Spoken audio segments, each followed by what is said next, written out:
Barbara had a vision of this single-seat, open car. Let's make Batman part of the Batmobile. Let's see him sitting in there. So we put it in the center, as far back into the vehicle as we could, and made as long a vehicle. Longest in history, possibly. Yeah, we even sheeted the front track so it's wider than the rear track so that it looked like it was this ominous thing that was coming at you and was never going to stop. It was also painted gloss black, and gloss black, you know, is the worst color for showing imperfections in the surface. So a huge effort went into absolutely perfect vehicle surfaces. The car was really complex. It had a lot of different systems on it.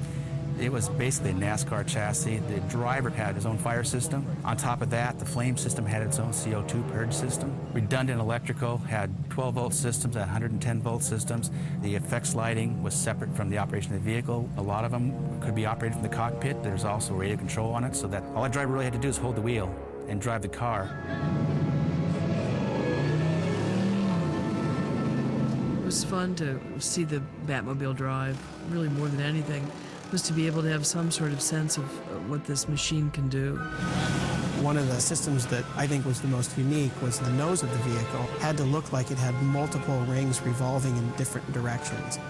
One of our designers proposed an idea where we would place openings strategically cut, and he would change the speed of how fast this cone turned. That was something that's a really simple idea, but we had to go to the camera, find out what the frame rate they were shooting, shoot the cone, and dial the speed so that it was matched so that the camera would see it correctly. So there was some prep time, and as far as Batmobiles and Batman movies, that's the money shot, yeah.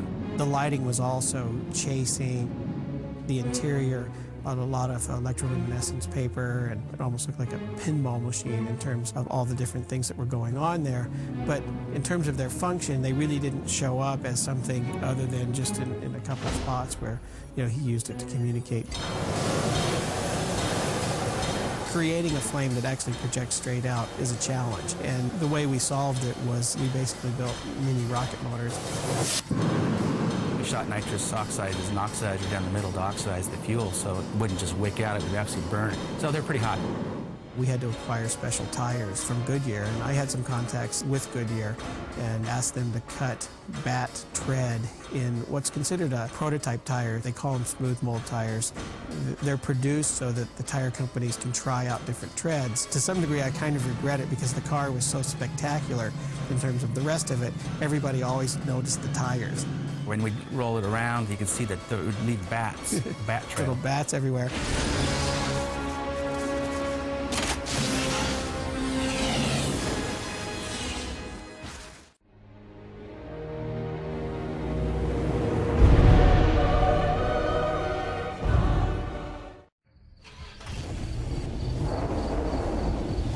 I'd wanted to rethink the Batmobile. It's a key component of Batman's arsenal. The Batmobile was so unbelievably well engineered.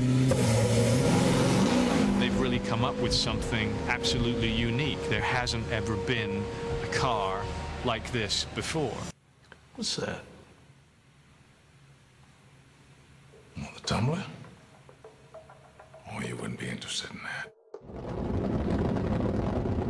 I felt that it was very important to design the Batmobile first before we approached any of the other aspects of design of the film, because I had a very specific idea in my head about a contemporary approach to a Batmobile.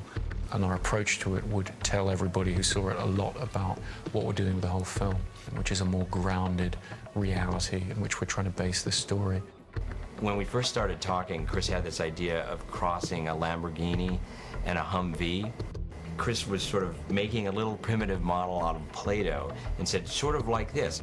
It was very, very crude. It looked more like a croissant than a car. But I felt very strongly that if we cracked that and showed it to people, they would either get it or they wouldn't. And if they didn't get it, then I'd know I was in trouble. Then fairly early on in the process, Nathan Crowley, the production designer, came on. And while I was writing, this was crazy, he created a little model shop in Chris's garage. It was very much a film school atmosphere. That was part of the fun.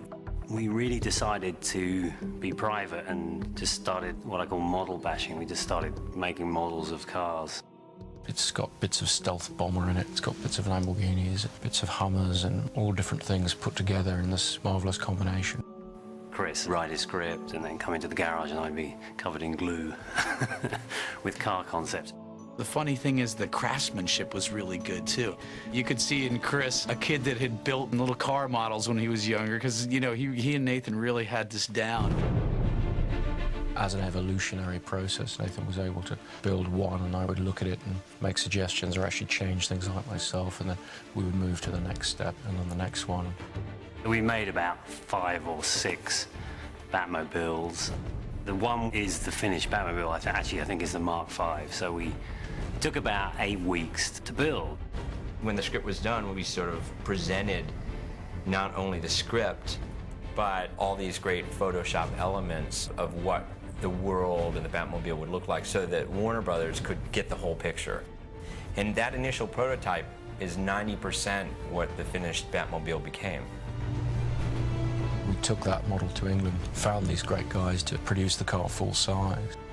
Chris Nolan wanted the Batmobile to be a real car, not just a car that looked pretty but didn't actually function. You know, his gem was, look, I want this to be a mean machine. I want it to perform. I want it to go through things, and that was, you know, how we went into developing this whole car.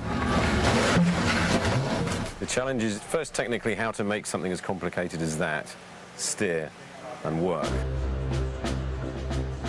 Every piece of it has been made. You start with a clean jig, put the chassis on, start building the roll cage around the driver and the occupants in there, and build it up from nothing.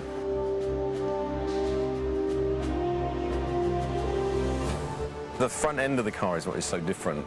There is no front axle. There's nothing holding the wheels in the conventional way. The wheels have to be held from the outside. It was difficult, but we always knew it was possible. And 3, 2, 1, go. Chris had described the cockpit opening like the petals of a flower. We tried several times to talk him into an easier system, which made our life a bit easier, but he was not going to have that. The mechanism ended up where the front windscreen had went up into the roof, and then the whole roof slides back, and then the 2 cockpit seats rise up. It was a nightmare trying to get that right. You've just got to have guys who've got technical knowledge of how to put all this together. They were so faithful to our original kit bash model that the glue blobs that Nathan had put into the model had been reproduced full size. It was quite a strange thing to look at. It's 9'4" at its widest. Lengthwise, it's 15 feet, and height-wise, it's about 5 foot, I think. It weighs 2.5 tons. There's nearly half a ton of rear axle and wheels and tyres. So there's a big chunk of the weight sitting there. Everybody was surprised to find that the Batmobile was ready before we thought it was going to be. That's been very thrilling to watch a model that Nathan Crowley just built in my garage back in LA become a full-size working vehicle. Here we have Andy and Jim going for the land speed record. It was about 2 weeks before we started filming that we got the first prototype, without all the bodywork on, just a working chassis with the engine in. So we were sneaking the car around, taking it out to sort of hidden tracks and things, seeing what brakes, what doesn't brake. Start off testing it slowly, just drive in a straight line, make sure it handles okay. And progressively getting faster and faster.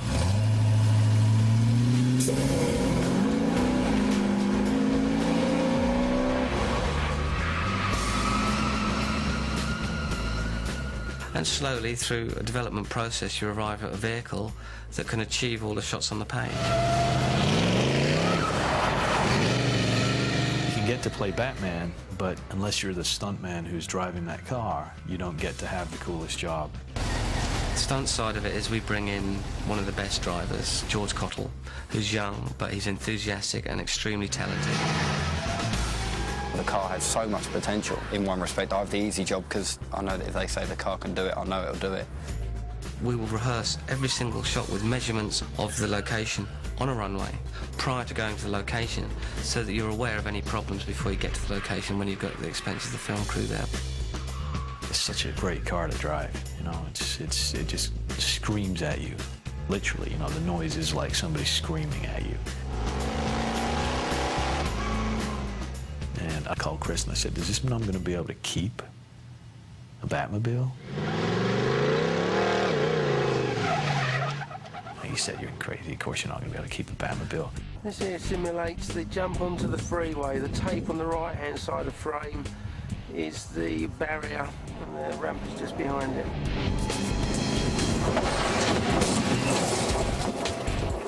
We'd practiced jumping the car so much, we just testing how the car reacted in the air, making sure it was balanced, whether we needed to put kick ramps on the car. We went out to try and kill the car. You know, that's what we were trying to do, push it to the limits. I was waiting for something not to work. It just landed and just took off straight away. Roll camera, please. 305, Echo, take one. 3, 2, 1, action.